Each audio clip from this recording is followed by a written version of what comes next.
Bom dia a todos. A gente está com umas.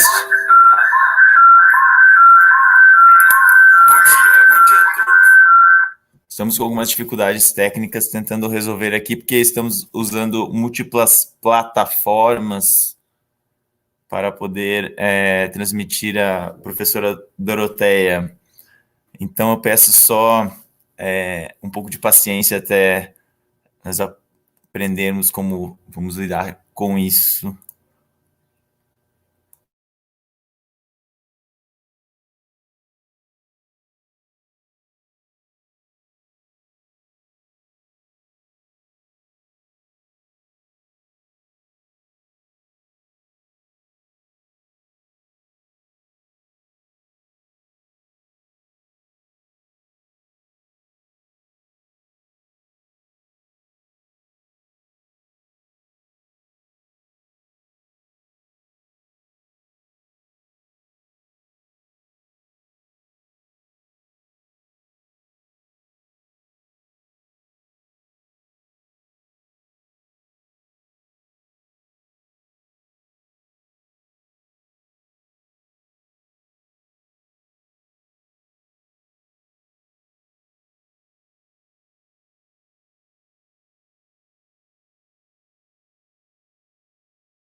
Desliguei. Agora você me ouve no StreamYard, né? Eu não sei onde eu estou te ouvindo, porque eu estou com todas as abas abertas no mesmo computador, então o som vai sair do Mas a mesmo jeito. professora, the professor doesn't listen to me, né? So, Professor Dorothea, do you Do you listen? listen, Dorothea? Are you listening? Não, ela não está ouvindo.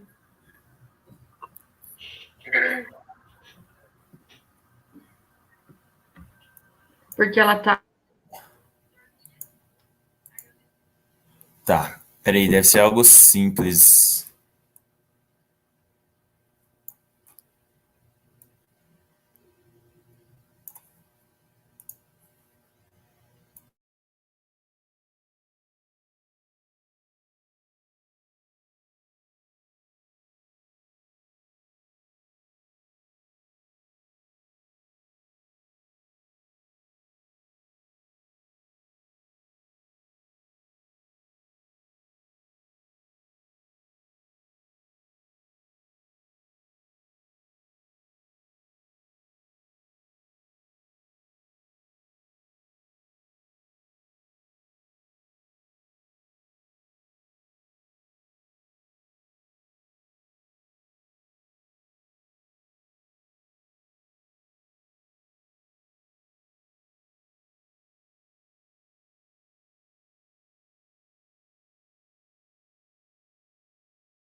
Teste.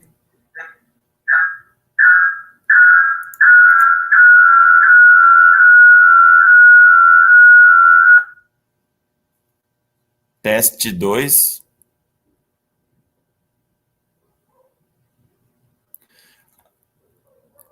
Luísa, agora você pode falar algo para ver se o meu computador capta. Estou com o microfone do Mute aberto.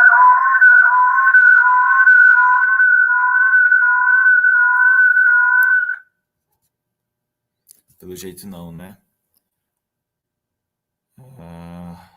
Safari. Deixa eu pensar.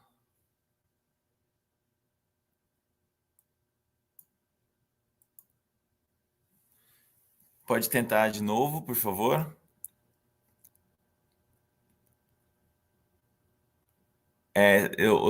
Tá mutado seu microfone do Meet?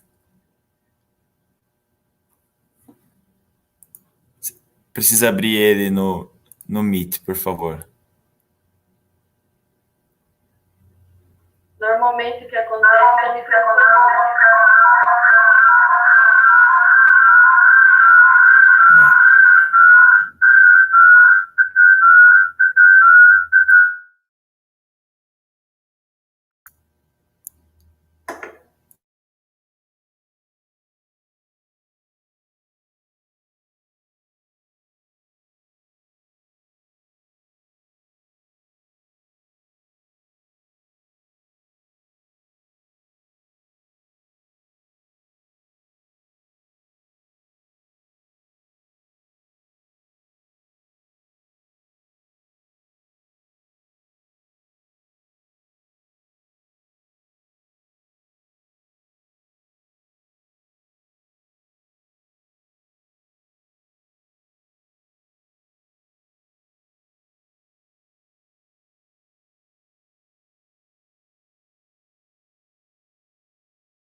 Eu estou.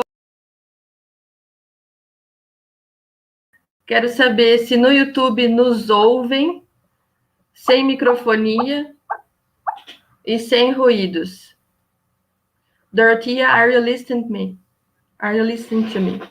I can hear you, yes. Thank you very much. We are testing something. Okay. Thank you for patience. Sure, of course. Ó, aqui nos ouvem bem. Testa a mesma coisa, André. Eu vou mutar o meu microfone, os dois, e aí você fala alguma coisa, pode ser?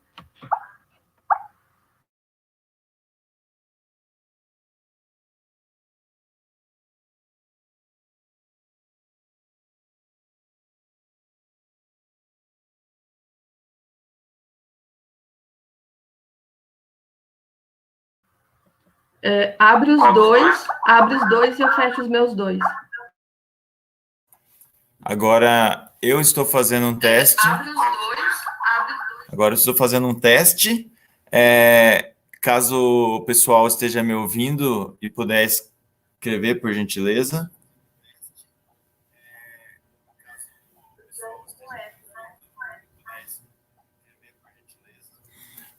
Deu certo no YouTube agora. Eu estou vendo pelo meu celular. A última pessoa que falta. So the last person that needs to speak and to be listened is Professor Dorothea. Can you say something, please, Professor? My microphone seems to be on at least.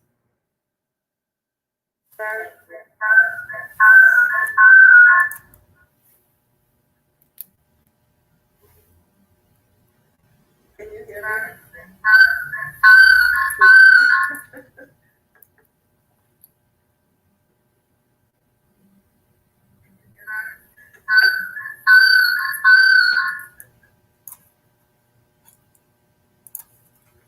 Okay, fine.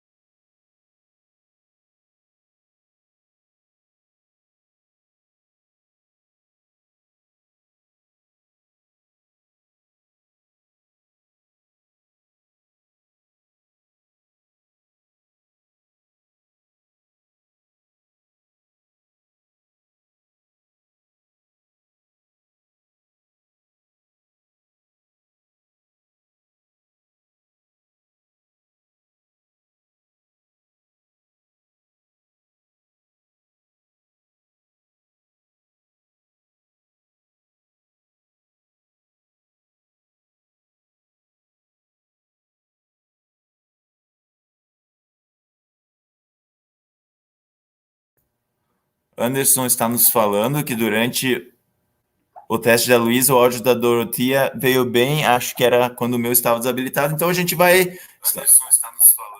Então a gente vai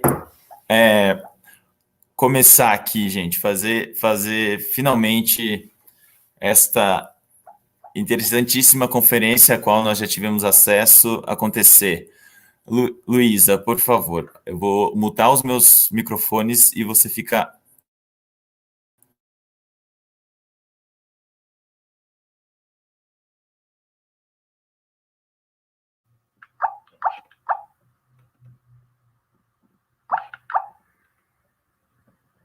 Tá ótimo.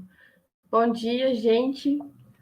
Desculpem esses problemas técnicos, acontecem, estão para além das nossas habilidades, né? Então, agora, oficialmente, damos início a essa sessão do evento. Eu me chamo Luísa Helena Hilgert, sou pós-doutoranda em Filosofia pela UFSCAR, FAPESP, e organizo este ciclo internacional de conferências, A Fenomenologia Entre Tempos e Lugares, junto com o meu amigo e colega André Dias.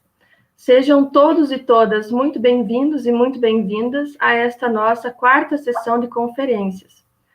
Ontem, dia 23 de junho, nós tivemos conferências sobre os fundamentos teóricos da fenomenologia e as suas possíveis atualizações, também as aplicações dos seus conceitos e discussões envolvendo a política, o espaço social, com uma abordagem fenomenológica do espaço e da atenção, sobretudo nestes ambientes virtuais nos quais nós nos encontramos aqui e agora, inclusive. Agora, eu gostaria de apresentar a nossa conferencista dessa sessão, a doutora Dorothea Olkowski. Infelizmente, a nossa mesa matutina deste dia 24 de junho não contará com a presença da conferencista Florence Caimé, mas nós seremos presenteados com a conferência da pesquisadora Dorothea Olkowski, que é professora da Universidade de Colorado, nos Estados Unidos. O seu trabalho envolve uma vasta gama de interesses filosóficos, da fenomenologia ao pós-estruturalismo, da ética ao feminismo. É autora, editora de 13 livros, de mais de 100 artigos, dentre os mais recentes, Philosophy of Freedom, Freedom's Refrains, Deleuze, Bergson and Merleau-Ponty, The Logics and Pragmatics of Affect, Perception and Creation. É membro do Comitê Diretor da Rede Internacional de Mulheres Filósofas da Unesco e diretora do Programa de Estudos Cognitivos Interdisciplinares da Universidade de Colorado. A professora fará sua conferência em inglês. Nós fizemos a tradução, o André gentilmente fez a tradução do texto da professora Dorothea e nós exibiremos na tela. Welcome, Professor Dorothea Olkowski. Good morning and be welcome. So,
Well, just a moment, Professor. I think your sound is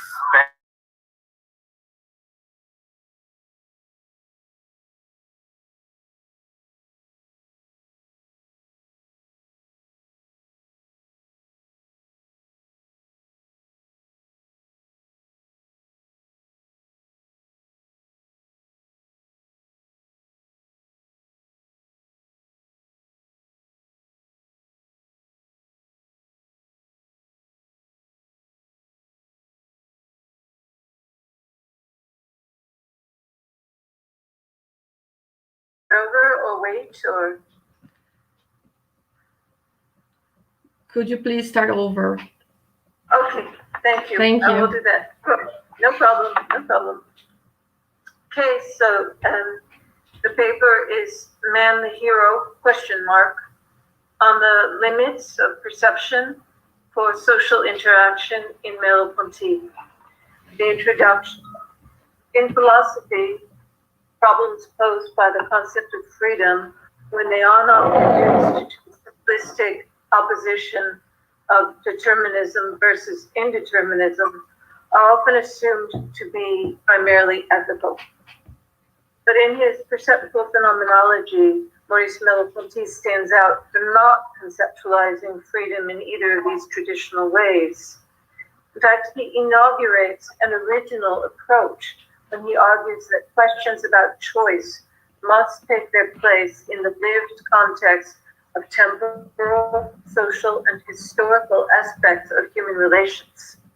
This appears to be because in his perceptual analysis, the human organism as a living present is open, not merely to the past and future, but also to temporalities outside of lived experience, including those of the environment and the social horizon, as a field of relations within which all choices take place. These fields of relations are articulated by Merleau-Ponty in a number of ways. They can be found in the Gestalt perceptual structure, whereby certain shapes are favored, such as cubes or groupings of dots in pairs of 6. But he also examines the fields of relations which he takes to be fundamental to our historical connections, as well as those organizing our connections to the physical world. They are understood as our way of being in the world within a variety of frameworks. So, for example, there is his well-known statement that in Russia, 1917, becoming revolutionary did not have the effect of having been confronted with a representation of revolution, since more than likely no Russian peasant ever expressly advocated the transfer of property to the state, which, as he notes, might have been the terrifying projects that were generalized as revolutionary. If this is how it happens, he asserts, it's because there is a molecular process and not a molar mechanical causality operating to produce the transformations of social and political life. And although the molecular process takes place on the level of the relations that human beings have with one another and with their own lives, it nevertheless operates nearly invisibly. Molecular processes presume coexistence, but these descriptions do not provide a clear understanding of what a molecular process is and how it can be relevant for our relations with others and with ourselves. That is, how it structures our temporal, social, and political lives. This concept, the idea of molecular processes, is provocative, but does not immediately rise to the surface of Merleau-Ponty's thought. I mean, we will have to look to some lesser-known aspects of his philosophy to make sense of this idea and to arrive at some conclusions regarding the role it plays, and to determine if and how it arises conceptually in our experience. So let's begin with Merleau-Ponty's typology of heroes, which yields both a critique of non-relational approaches to our problem and an entry into the molecular processes that organize our social and political relations. And I note, this is a text very few people know. 4 types of heroes.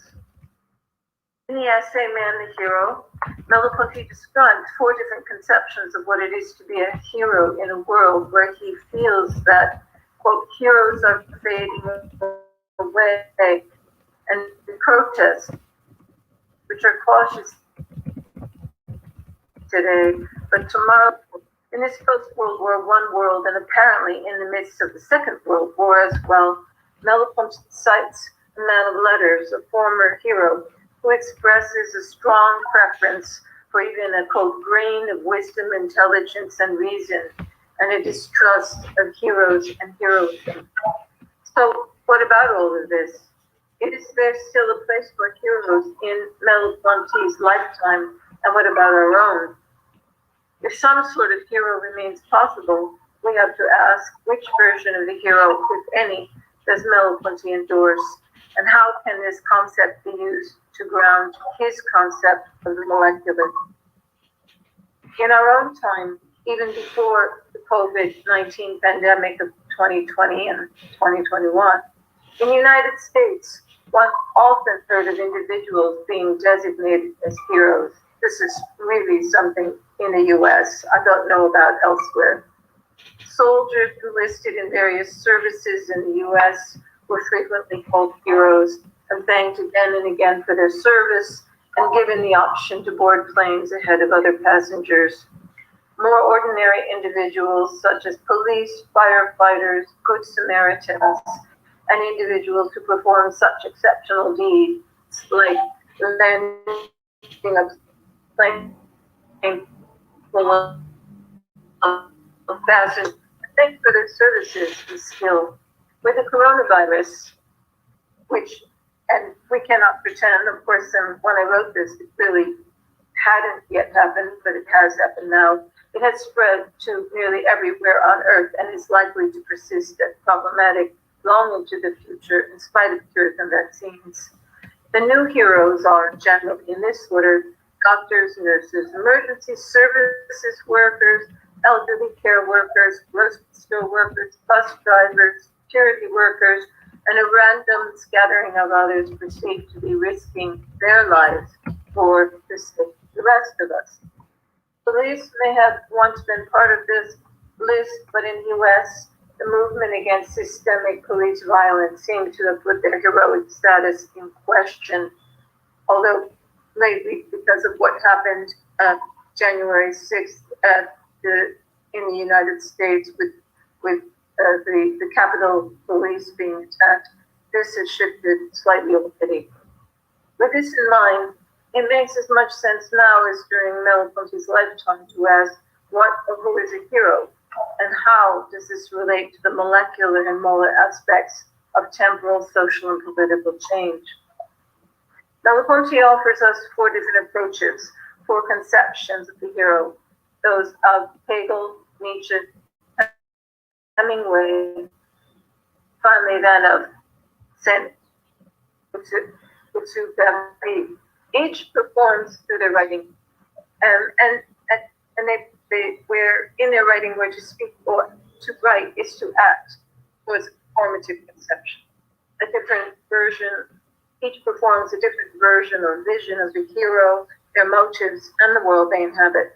We can use these 4 versions both to assess Merleau-Ponty's understanding of the hero and to understand the social and political relations defined by each of these types.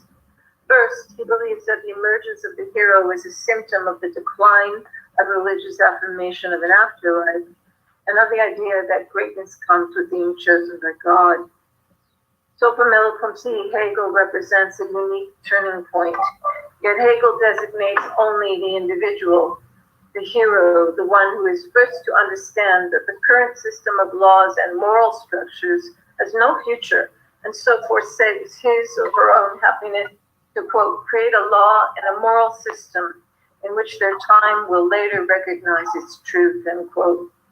Making a future for others with whom they currently share no relations, the Hegelian hero interprets the meaning of history by drawing on a, quote, underground source of the inner spirit, whose content is hidden and not yet broken through the surface of actual existence, end quote.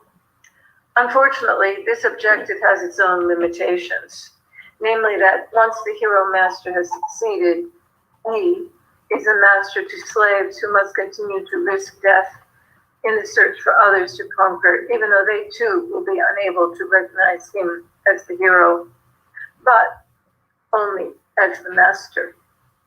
Thus, in the end, for Hegel, the real hero ends up being the slave who chooses life, working to transform the world into one without a master, and so not a product of what Merleau-Ponty understands to be molecular relations. Superseding Hegel, Nietzsche proposes the Superman as a new type of hero, one who, according to Merleau-Ponty, is interested in power and only power. But this pure power is not directed to any specific enterprise, and so it asserts itself the only way it can. It's directed against something, someone,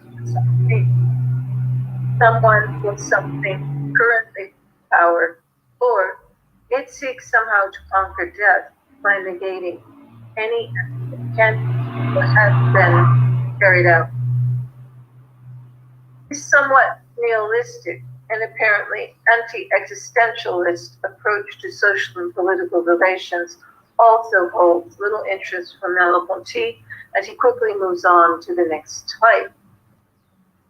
Next, the focus is on Robert Jordan, the hero of Ernest Hemingway's novel The Golf Slopes, whom Merleau-Ponty calls, quote, the hero of our contemporaries, and who believes in liberty, equality, and fraternity, as well as life, liberty, and the pursuit of happiness, and not Marxism.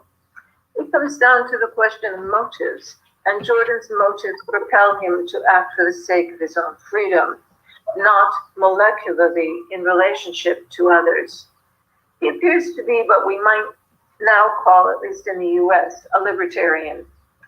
Current US libertarians proclaim freedom to be their single issue, and they characterize it as respect for individual rights, the exclusion of force and fraud. Specifically, they argue for freedom from taxation, free markets, including for education and healthcare, equal rights, criminal justice reforms, opposition to nation building, the unfettered right to bear arms, and somewhat surprisingly, an end to the war on drugs and open borders for immigration. Robert Jordan, a fictional hero of the Spanish Civil War, appears to embody many of these individualistic characteristics, rejecting communism precisely because it requires giving up freedom of choice. Fourth and final type of hero in Merleau-Ponty's account is the author of Pilote de Guerre, that is Antoine de Saint-Exupéry himself, whose recollection of his multiple, essentially useless reconnaissance flights over France in the face of the overwhelming numbers of German fighter planes and anti-aircraft guns is the backdrop for this new concept of the hero. According to Merleau-Ponty, what makes Saint-Exupéry a hero is a distinctly human moment, defined by his, quote, loyalty to the natural movement which brings us towards things and towards others. This purely relational hero is situated in relation to others, even as he is uniquely distinguished from them, as he clarifies the meaning of his heroic choices. What sets him apart is narrated in the pilot's memory of his flow of conscious thought. It is quite like the structure of lived experience articulated by the philosopher. It does not appear in any other version of the hero's tale, and therefore gives a much more significant role to Saint-Exupéry's hero's story, and can be seen to play a central role in Merleau-Ponty's conception of the molecular structure of the temporal, social, and political relations. The molecular hero. Saint-Exupéry and his crew are reluctantly assigned to an impossible sortie by their superior officer, one almost certain to end badly for them. He accepts it without hesitation, and as someone whose frequent view of humanity is from several thousand feet above the ground, he begins to reflect on man in general. What is this reflection? The spirit, he thinks, is intermittent, but there is something that is constant, that it is the life of the mind. Spirit is the faculty that relates one object to another according to their significance, but which also alternates between vision and blindness, which limits the power of the spirit. And so, what we call a nation is certainly not the sum of regions, customs, cities, farms, and the rest that man's intelligence is able at any moment to add up. It is a being. But there are moments, he says, when I find myself blind to beings. When one is blind to beings, what is left is something like particle, in the universe of chaos.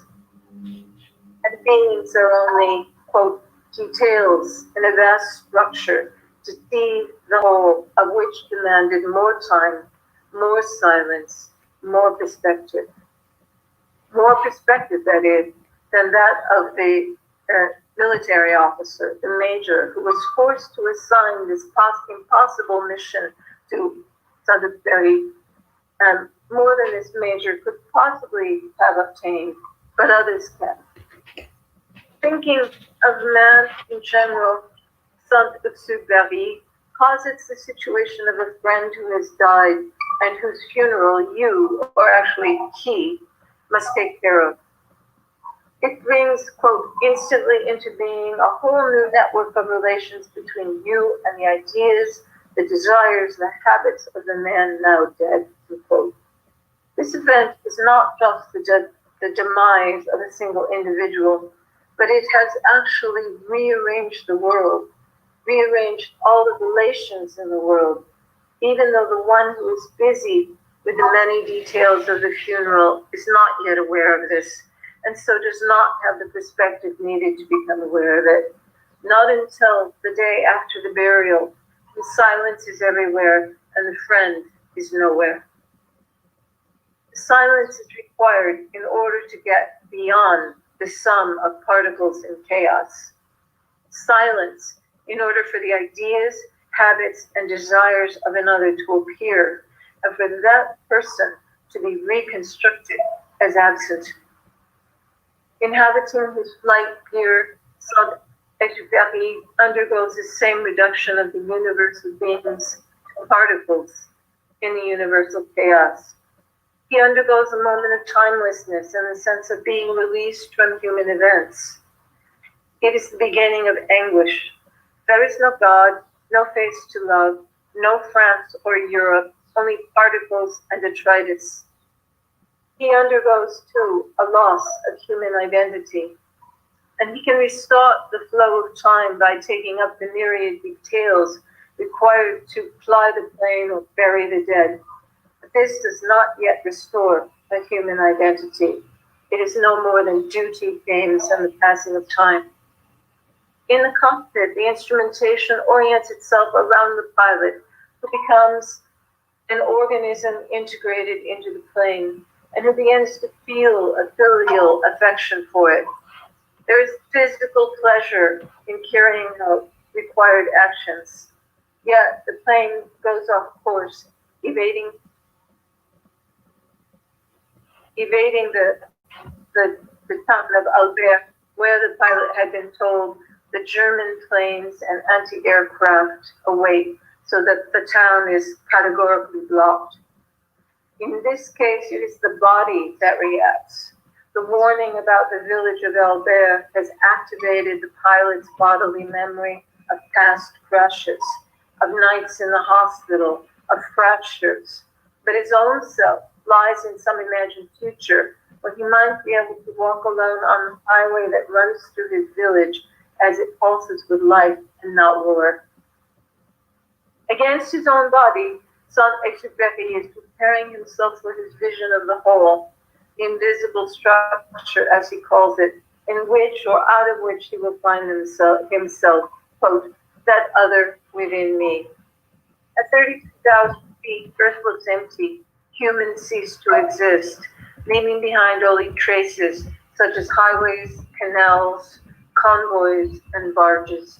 At that altitude, the pilot is a glacial scientist, freezing cold, and the war is his experiment with particles in the chaos. The question that all of Saint-Exupéry's experiences evokes is, how does Millicent take up and inhabit the structure?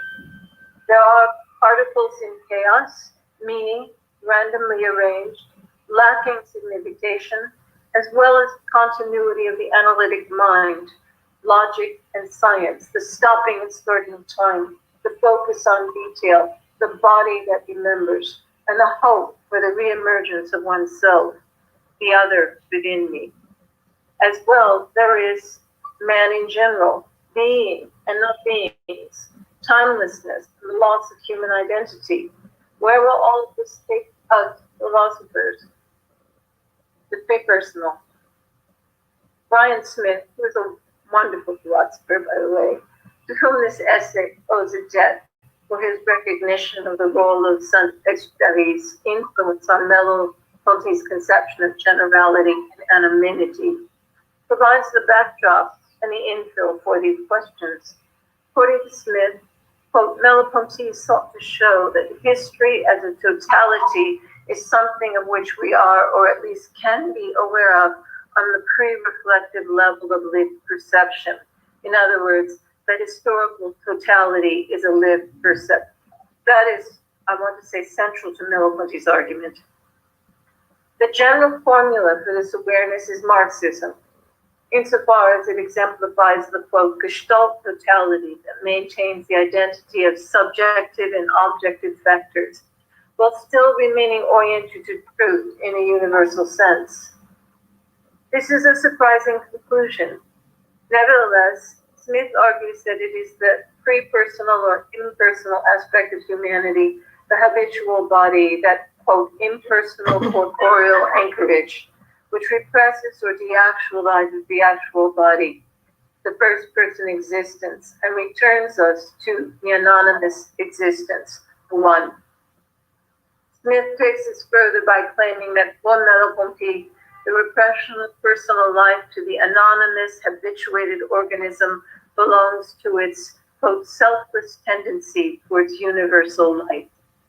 And this is exemplified in the heroism of the author of Pilote de Guerre, in the moments in which the pilot, the glacial scientist, is blind to beings and is left to what he called particles in the universe. So far, so good. What follows is that Merleau-Ponty links Saint-Exupéry's generality, the selfless tendency towards universal life, to the historical a priori governmental action in that context. This, to the extent there are forms of action geared toward the concrete realization of the latent universal content of existing structures. In this case, Smith argues, it supports an incarnational Marxism because we already embody collectively and impersonally the fundamental structures of universal reconciliation. The revolutionary task of Marxism is only, quote, to realize the already tacitly embodied structures more fully at the level of actual embodied existence, end quote. If so, then would it not be the case that the lack of an adequate existential phenomenology is all that keeps us from the universal reconciliation of all humanity? Does the anonymous level of existence actually make such an outcome possible? If it is possible, the groundwork for such an outcome is set down early in Merleau-Ponty's work, in the structure of behavior, and it is amplified in the phenomenology of perception. In the former, he argues against the Pavlovian conception of stimulus and response in favor of a view of behavior as a function of the situation as it is for the organism. In short, there is an a priori for every species defined by the relations efficacious for it and the manner in which it elaborates those stimuli, creating a distinct structural reality. This is what he later refers to as molecular relations. In these environments or milieu, stimuli signify according to, quote, what they are worth for the typical activity of the species, which is an internal unity, a kinetic melody gifted with meaning. Responses carry an immanent intelligibility, a form of behavior. Most of these descriptions appear to refer to non-human animal behavior, but we must ask ourselves, given the above, if this is really the case, or if, for Merleau-Ponty, they might not also be applicable to human acts. There is nothing in this account that excludes the human species. The only thing that differentiates the human from other species is the preponderance of the mental field in addition to the physical and physiological field.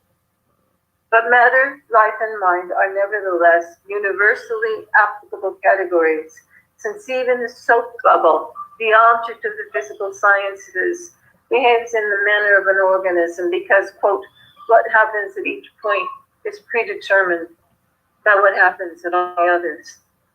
There is an immanent intelligibility independent of language.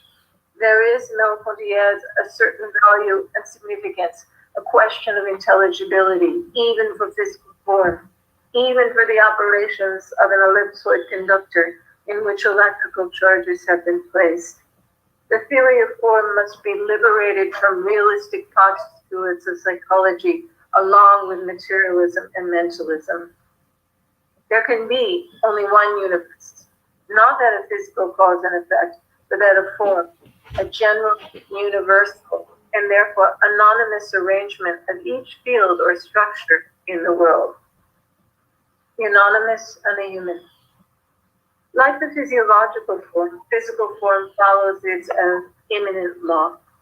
As a whole, Merleau-Ponty affirms there is a molar individual, an individual that acts on or by means of large masses or units, large by comparison with the discernible elements or physical particles that make it up. The particles in a physical field distribute themselves within that field in relation to external forces acting on them. But the laws of physics govern the properties of relatively stable wholes or molar individuals and not particles. This language is echoed by Saint-Exupéry's description of particles in chaos, where chaos refers to the possibility of multiple forms of organization contrasted with the planned and built environments of the universe of beings. So we have the chaos of being, with a capital B, and the human organized world of beings. And beyond the silence of the universe of chaotic particles, among the banal milieu of myriad details that must be attended to, there is the fact that the world has been rearranged by the absence of the departed friend. Quote, around the human world that each of us has fashioned, there appears a general world to which we must first belong in order to be able to enclose ourselves within a particular milieu of a love or an ambition. For Merleau-Ponty, the human organism is simultaneously a pre-personal adhesion to a general form, the anonymous and general existence that acts as an innate complex below the level of personal life. And personal existence represses or sublimates this anonymous and general existence as the cultural world sublimates the natural world. Yet the latter always reassert themselves like the flow of time in relation to our present moments. The anonymous generality is both freedom and servitude, and this is because, as noted above, there is an a priori for every species defined by the relations efficacious for it, and the manner in which it elaborates those stimuli lead to the creation of a distinct structural reality. As Merleau-Ponty argues, vision, hearing, sexuality, and the body are not merely points of passage, instruments, or manifestations of personal existence. Personal existence takes them up and gathers them in their given and anonymous existence, which, as we have seen, is the universe of form that is physical, physiological, and mental, or symbolic, all at once. As I noted above, anonymous existence is linked to time, specifically to natural time, the power that prevents the voluntary and rational life and the rationality of one's history from being completed by opening it to an absolutely new future. But the anonymous life also threatens the present, insofar as no human constitutes it, but culturally descends into it like, quote, footprints in the sand. Yet as Merleau-Ponty continues, although it might surprise us, the acts through which human beings constitute their lives, the tools of every civilization and society, also become sedimented and lead to an anonymous existence as things, discoverable even in the ruins of an archaeological site. That is, quote, In the cultural object, I experience the mere presence of others under the veil of anonymity. One uses the pipe, the spoon, the bell. Melody is eager to explain how it is that we understand even ancient civilization without resorting to analogizing them to ourselves, and thereby placing a privilege constituting consciousness at the center of the world. What he wants is a, quote, general idea of the I, grasped in the mode of the one. But this is possible only if each individual is first a pre-personal subject in a pre-personal or neutral world, undivided between the perception of individuals and worlds, which then slip into one another and are gathered together in a world consisting of anonymous ones, variations of the one world, like the world inhabited by little children. There is one more element in this structure.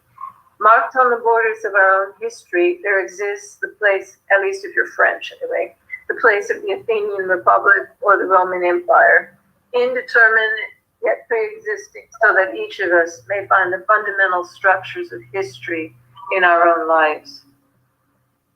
As Smith argues, like the world of particles and the world of perception, the social world exists, pre-exists silently and as a solicitation. History is always already universally present, indeterminate and vague, but there. Saint-Exupéry's particles are truly in chaos, however. They are not organized into the multiplicity of human activities and objects. They are truly general. They are beings, not beings. Merleau-Ponty's are not the same as Saint-Exupéry's. He maintains that, quote, the question is always to know how I can be open to phenomena that transcend me, and that nevertheless only exist to the extent that I take them up and live them. While this is certainly the case for time, for the temporality of the world, is it also the case that history and the social world exist for us as an ambiguous presence prior to any specific recollection? The movement of history from Merleau-Ponty, the creation of an artist is like the creation of an artist, an intention creating its instruments and its means of expression. Both are prepared by a molecular process, which, as we have seen, is organized by molar forces so that it bursts forth as an intentionality in general. So for Merleau-Ponty, when Cézanne says that what he is doing is returning to the object, Merleau-Ponty shows him to be painting its arrival as matter taking on form, manifesting the birth of order, a spontaneous organization. And so it is for history, halos of generality, atmospheres of sociality, social existence prior to every personal decision. But if instead of social existence, one encounters the structures, for example, set out by Marx, and a different picture emerges. First, there are nomads wandering the earth, their great workshop, then the commune of peasants, which into the organization of guilds until the state arises and emerges as the inscription of the collection of all the forces and agents of production, the old inscribed on the new, manifest as major work projects, extorted surplus value, tributes, and generalized servitude. Nothing of Merleau-Ponty's idealized picture of the pre-personal being ready for revolution can be found in this. So perhaps it is here that we encounter the limits of the phenomenology of perception's conception of structures and forms that are supposed to set us free from our first-person existence, from our irrefutable certainties in knowledge, and confirm that we are structures open to the world and others.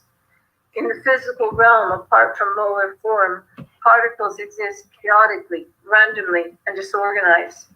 This would then undermine the claim that the physical, physiological, and symbolic worlds exist for us as an ambiguous presence prior to any specific recollection, but nevertheless pre-exists us so that each of us will seamlessly reveal the fundamental structures of social and historical life in our own lives. So let us now return to the words of the author of Pilote de Guerre, the moments in which he becomes the glacial scientist, blind to beings, and undergoing the transformation of the universe of beings to particles in the universal chaos. Recall his timelessness, his release from human events, his loss of human identity, and his anguish at 33,000 feet, where there is no God, no face to love, no France or Europe, only particles and detritus. Recall how the chaos of being takes over, even as his own self lies in some imagined future when he might when he might be able to walk alone on the highway that runs through his village as it pulses with life, exempt from war. Saint-Exupéry did not dream of revolution, and he did not even live to become his own so-called self. He died when his plane crashed into the deep waters of the Mediterranean Sea, returning forever to the anonymous and pre-personal existence in the chaos of being, never a hero to himself, always a glacial scientist. Thank you very much.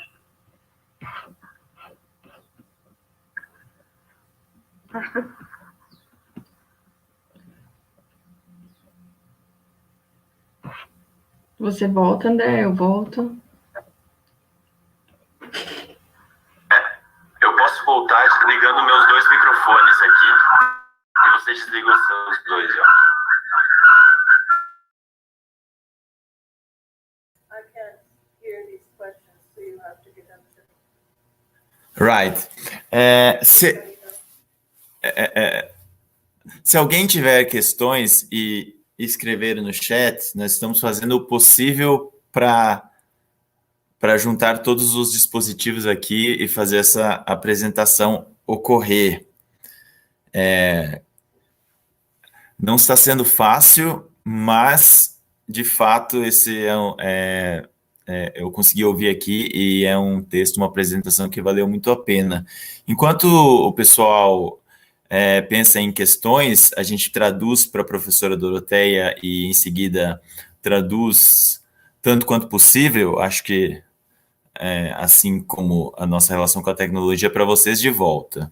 Eu vou fazer uma questão a respeito deste texto do Merleau-Ponty, pouco conhecido e muito bonito, a respeito da figura do herói, e vou perguntar a respeito da importância, se ela existe, da figura do vilão nos dias de hoje. So, Professor Dorothea, I thank you. I'm very glad for this text and presentation, that it make our event very rich, and not only because the approach that you make of Merleau-Ponty, that for me is very singular, but also for rescuing this barely known text, and most beautiful for me, man, the hero. I was thinking about this condition of Antoine de Saint-Exupéry, that seems to me that he can see his human condition and becomes not human at some extent, or as Merleau-Ponty himself writes in Éloge de la Philosophie, we are more or less human than we are. Yet I ask, and even for that, I ask about the figure of the villain. I don't know if I am pronouncing it correctly. The villain, the antagonist, not the hero, in our days. Because I think that perhaps it's the villain nowadays that can create a true convergence of different political, ethical, and human forces and not the hero and the human.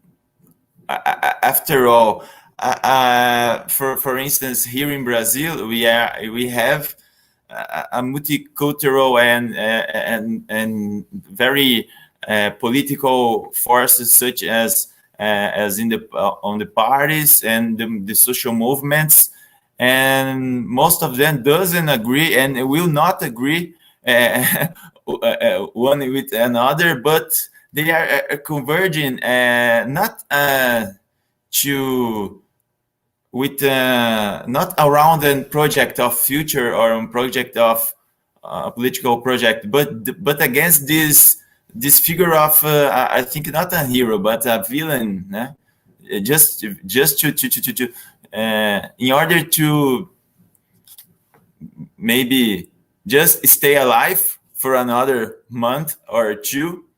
We are very glad to stay alive in our situation, in our present situation, and so if you with all this theory background, can please tell to us something about the how can we think about the villain, maybe with the hero, against the hero. I think that even maybe the villain is, after all, theoretically speaking, the transcendental conscience, after all, that make a true convergence of forces and not the reconciliation. Well, I don't know if I think I can try to answer. First of all, I want to be very clear that my interest in photography is because he rejects the whole idea of a hero, and I agree with him. And so, right. So I'm not. So I think, even though Merleau-Ponty is trying to rethink the notion of hero in a much on the basis of the anonymous one, what I try to argue is that it fails. That anyway, for me, it fails. There might be some other Merleau-Pontians who would argue that I'm wrong, but for me, it fails. Especially when you look at it from the point of view of Saint-Exupéry. And along that same line, to begin to discuss the villain is the same as discussing the hero. And so I had a discussion like this recently with someone about anarchy and anarchism.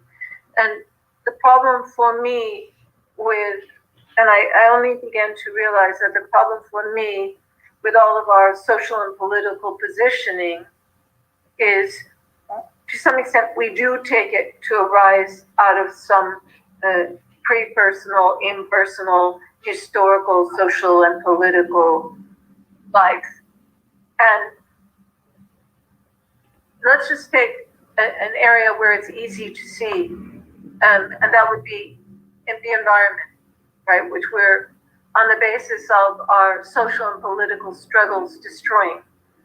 But from the point of view of someone like Saint-Exupéry, right, it's not a question of engaging in all those social and political struggles in order to resolve the problem. It's a question of reformulating it in a different way on the basis of, from his point of view, understanding nature itself, the nature of, chaos and chaotic structures, and the unpredictability of all organizations, as opposed to when we engage in some political act, we think we can predict the outcome. And, for someone like Saint-Exupéry, we're fooling ourselves. So he gets this mission, which he feels it will kill him. It didn't, he survived it. But, he takes it anyway. And the person who gives him this mission thinks it will kill him, and he doesn't want to kill him, but there's this on the ground, there's a struggle, so he says, yeah, go. But from his position, 3,000 miles up in the air, he sees something different. He understands humanity in a very different way. And so even though, yes, he obeys the human order, it's not, he doesn't go up there saying, oh, I need to be the hero. I need to kill the villains. I need to act against all those bad guys. He just goes up there right in the plane and he does the job he's assigned to do. And he realizes, right, that to a certain extent, the outcome, it's not in his personal hands. It's in no one's personal hands. It's an aggregation of forces that are often outside of and beyond that are always outside and beyond our control. And so, our struggles to act politically, and I don't mean to be nihilistic about this, but there's a certain sense in which if we see ourselves in oppositional struggles, it's going to fail. So I'm arguing that we need a new epistemology for social and political action. We need to approach it right? From 3,000 feet up. We need to understand also that the nature of reality on the physical level, which we are part of, is that every starting point has an unanticipated outcome. Every starting point has an unanticipated outcome. And we have to remain completely open to that set of problems. So this is just sort of like, I painted a small picture of a much larger issue, what I take to be a much larger issue. I just tried to put it in language that we could see one picture and then we could understand that, right, that's just that little picture describes something much larger, which would take a lot more work to describe. André, será que eu posso fazer uma pergunta e depois você traduz as duas respostas de uma vez por causa dessa inversão de microfone? Pode ser? Faz assim? Tá. Thank you very much for this thought-provoking and original lecture. And thank you very much for showing that Saint-Exupéry is more than the little prince. And thank you again for your patience with our technological inability. Thank you for your invitation. I'm so honored. I really appreciate it. Thank you. And thank you for your interest. I would ask if this passage, a short aspect of your text, this passage against Pavlov, is a kind of phenomenalization of behavior, or still is a way of naturalizing the being. I don't know if you understand me, but this is a very little passage on your text about the behavior structure of Merleau-Ponty. Yeah. Merleau-Ponty is critical of behaviorists, of course. I really think that the structure of behavior is actually the structure of everything Merleau-Ponty wrote, everything. And that's why very often in my papers and books, I go back to it. And I think those three structures, right, the physical, the biological, and the mental, I think they are behind everything he does in life. And so that in his work. And the question is how non-physical is his thinking if you privilege the idea of structure? And I admit I've had to dance around this I suspect that there's a kind of idealism operating here, which I don't actually object to idealism, idealism is maybe the wrong word. I mean, he wants to undo, I mean, he doesn't want to fall into the hole of physicalist theories, right? He doesn't want physicalist ideas, which is why he rejects Pavlov appropriately. And he rejects physicalism in general. But it's unclear how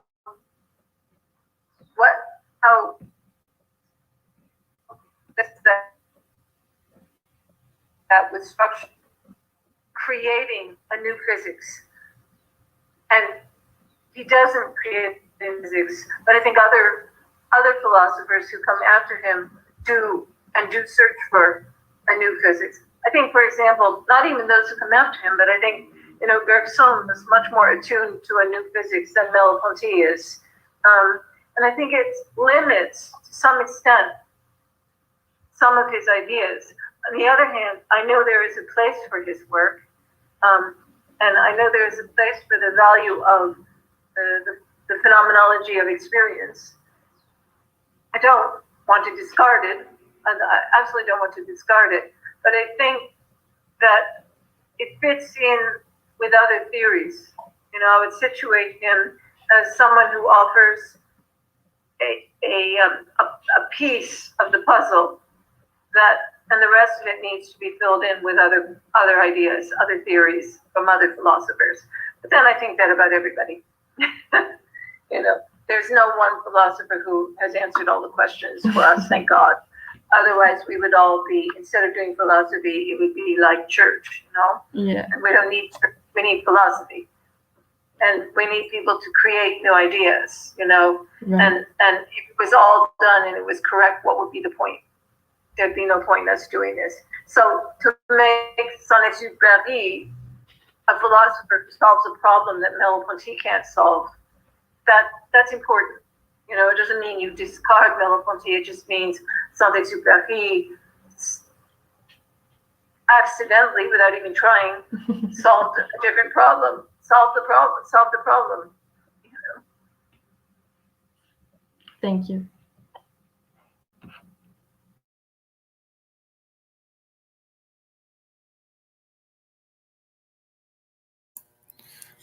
Okay, I will briefly translate the answers because they are so rich. Okay, I will briefly translate.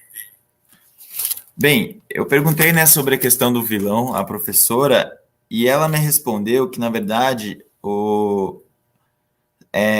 se trata de... O Merleau-Ponty já ele desmontava a figura do herói, em certa medida se movia contra ela, né?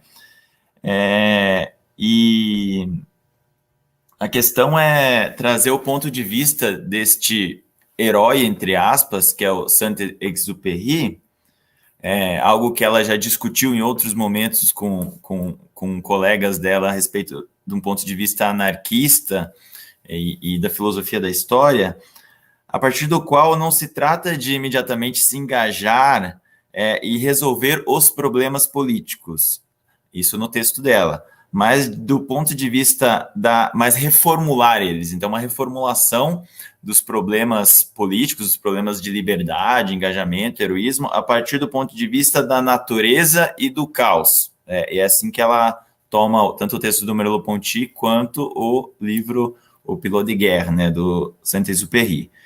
Então, não se trata de pensar explicitamente o que fazer com o nosso futuro. O Saint-Exupéry, ele vai à morte, vai para uma missão suicida, ele sabe que pode morrer e vai mesmo assim. A ideia dele não é querer ser herói, não é querer matar os caras maus, the bad guys, né? Como ela disse. Ele sabe que ele não tem o destino inteiro, o desdobramento das suas ações nas mãos dele. E a questão, então, como um todo, para fechar, é que nós falhamos se nós tentamos ter todo o desdobramento das nossas ações, o destino em nossas mãos, né? Se a gente Porque o que acontece? Mesmo toda teoria tem um desdobramento que ela não antecipa. Ela não antecipa completamente. Então, como ela disse, trata de trazer à tona, por meio dessa figura, algo que ela vai também recuperar na resposta que ela deu à Luísa. A Luísa perguntou entre as relações da passagem do Pavlov, né, do psicólogo, e que levaria a uma naturalização do ser, da consciência, com relação ao Merleau-Ponty, que, como a professora Dorothea disse, ele é muito crítico com relação a essa perspectiva do Pavlov, né? E ela sempre recupera essa crítica em vários dos trabalhos dela, trazendo à tona a ideia justamente de estrutura, de forma, né? Que está presente desde a estrutura do comportamento, o primeiro livro do Merleau-Ponty. O Merleau-Ponty rejeita o fisicalismo, mas, segundo a professora, na época dele rejeitava o fisicalismo, e Pavlov, né, como um dos tributários, né, dessa perspectiva. Mas o que o que acontece é que, após o fisicalismo, se criou uma nova física, e, de fato, os trabalhos mais recentes dela envolvem a teoria do caos, a mecânica quântica em relação à filosofia. Eu digo para todo mundo pesquisar os trabalhos dela, que vale a pena. E aí, para terminar, ela diz: a fenomenologia da experiência, tal como a do Merleau-Ponty, ela tem um lugar em toda essa descrição bastante contemporânea, bastante rica, bastante complexa, que se faz, mas como uma espécie de peça, como ela diz, e um grande quebra-cabeça, né, em a puzzle. E aí o que acontece? Porque toda teoria ela não consegue totalizar e não consegue antecipar completamente os seus desdobramentos, senão ela faria de si mesma uma igreja. E eu creio que, neste ponto, ambas as respostas elas se aproximam, né? Se não houver mais uma questão aqui, eu acho que não tem, né? Eu faria uma questão final para ela, porque eu quero muito aproveitar a oportunidade. I want to make just one more question, and this will be very briefly. There's some resonance or in this molecular relations and molecular heroism, even molecular maybe revolution, with the works of Guattari and Gilles Deleuze? Or I'm asking you because I know that you know very well all of these authors, and I am curious about that.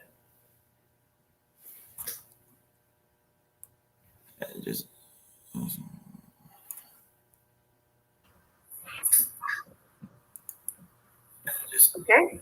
Sorry. Okay, go please. It's okay. I have this book that will be published in September, which you mentioned, on Deleuze, Bergson, and Merleau-Ponty, and I pick up this kind of problem there in the chapters on Merleau-Ponty. And of course, I was drawn to understanding what Merleau-Ponty means by molecular and molar, because he uses the language, and no one that I know of in Merleau-Ponty studies had talked about it. And I have to say that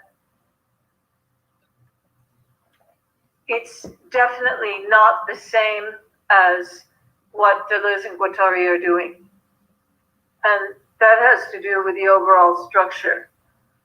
I think it's quite possible that what I have said about Saint-Exupéry is much closer to Deleuze than Merleau-Ponty, because Merleau-Ponty is still, right, the anonymous body, which always has intrigued me, It's always an idea that I've found really interesting in Merleau-Ponty. It remains part of these structures, the physical, the biological, and the mental. And what I want in addition to that, right, is a molecular that that can be characterized by the idea of chaos. Chaos doesn't mean just crazy, as you know. Chaos means very sensitive to initial conditions. Sensitivity to initial conditions. So even a very small change in initial conditions can have a tremendously different outcome, right?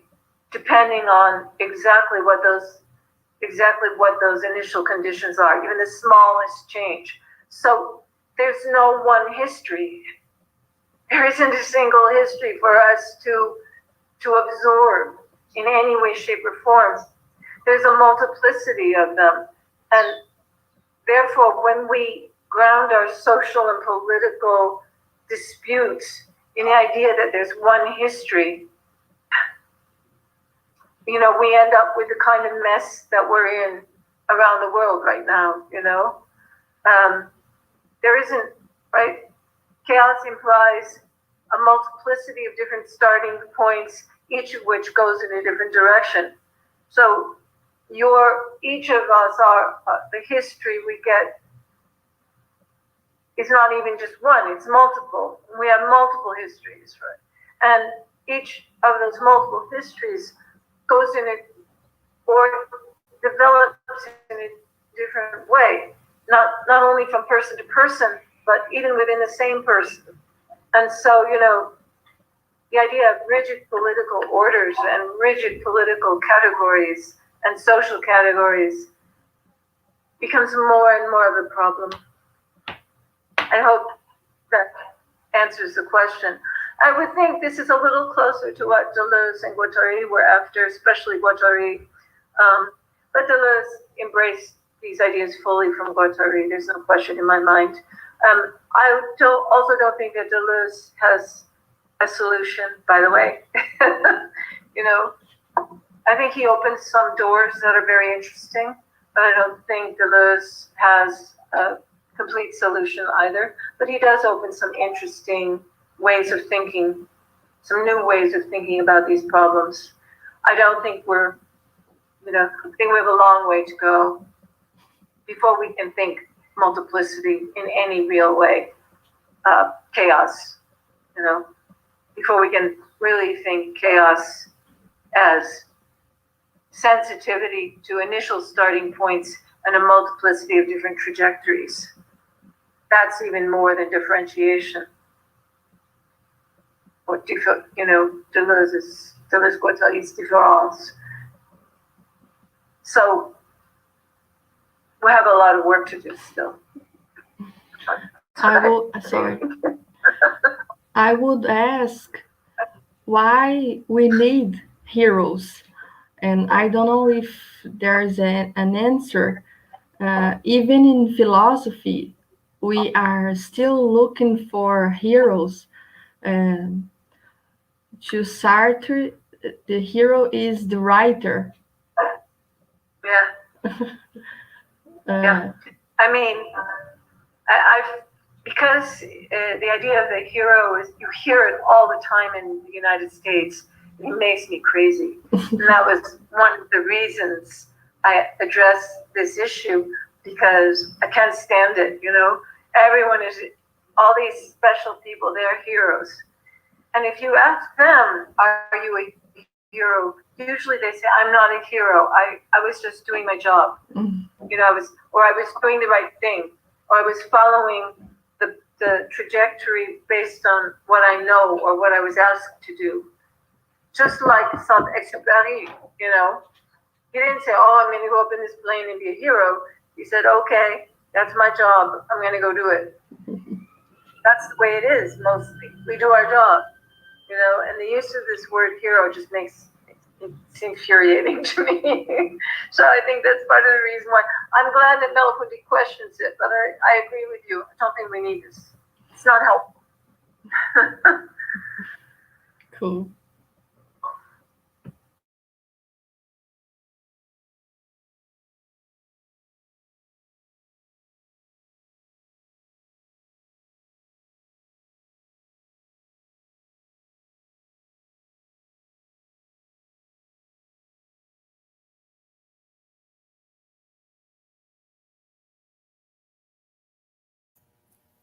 Agora eu retorno aqui.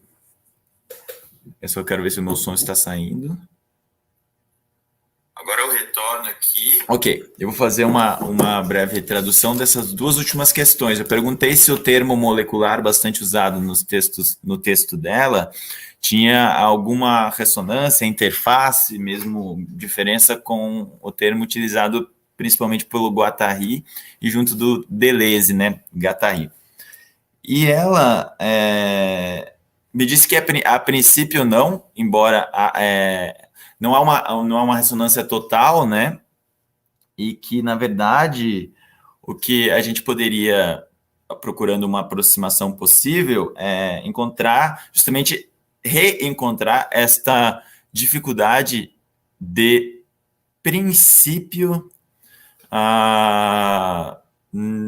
em todas as nossas tentativas, tanto de totalizar quanto de antecipar a história e mesmo nós mesmos, porque ela diz, existe uma multiplicidade de tempos e de histórias, que o termo molecular e toda e esse aspecto eminentemente caótico da nossa vida traz à tona. Existe uma multiplicidade da história que deve nuançar, deve nortear e também relativizar na medida do possível a política. E existe uma multiplicidade de acontecimentos, de ocorrências, mesmo no nível do indivíduo, não apenas no coletivo da história. Para ela, o Deleuze desenvolve, sim, essa questão do regime molecular do sentido, né? Ele muito mais pega do Guattari do que ele mesmo desenvolve, e ela crê que, embora essas questões são inacabadas, como ela vai terminar na resposta dela, que o Deleuze não tem uma solução para este caos que, em certa medida, governa a nossa vida, mas como ela frisa bem, o caos não é bagunça, o caos não é nada, não se trata de pensar isso, né? Mas como existe essa complexidade, multiplicidade constitutiva de todas as nossas experiências, né? Então, o que acontece? Uma certa sensibilidade para essas multiplicidades de pontos de vista é preciso desenvolver, e ela desenvolve em vários dos trabalhos dela, e ela só nota isso, que ainda há muito a ser feito, há muito trabalho a ser feito. Com relação à pergunta da Luísa, eu acho que eu não peguei muito bem a resposta, porque eu estava respondendo aqui no chat. A Luísa perguntou a respeito, novamente, a figura do herói, que não só para o Merleau-Ponty, também no Sartre ela aparece na figura do escritor, né? E por que nós precisaríamos de herói? Por exemplo, em Sartre, a figura do escritor. E eu acho que eu não peguei essa resposta, gente, me desculpem por não traduzir, ela foi mais rápida enquanto eu escrevi aqui para resolver os problemas de quem não conseguiu preencher ou não conseguiu atestar a presença pelo formulário. Pode enviar um e-mail para nós com todas as suas informações, porque o formulário está dando problema em alguns navegadores. Então, pode enviar o e-mail para nós e eu fico devendo essa resposta, mas como vai estar na internet, tudo que eu errei aqui, mais por culpa minha que estou transmitindo do que da Luísa, vai ficar para a eternidade. Assim como essa maravilhosa palestra que eu queria agradecer antes da Luísa encerrar, por favor. Thank you again, Professor, for your kind acceptation of our invitation and delight us with your presence, lecture, and wisdom. I can say thank you very much. I'm very happy to have met you, and I know that the situation in your country is difficult, and I do wish you all to be good, okay. And I think about you and I worry about you. So I hope you will all be okay. Thank you very much. We're very glad to hear you, to have you. And I wish you the best. Obrigada a todos. Thank you. Obrigada a todos que estiveram conosco nessa manhã. Nós lamentamos profundamente os problemas técnicos que tivemos. No entanto, isso ultrapassa os nossos poderes e o nosso conhecimento.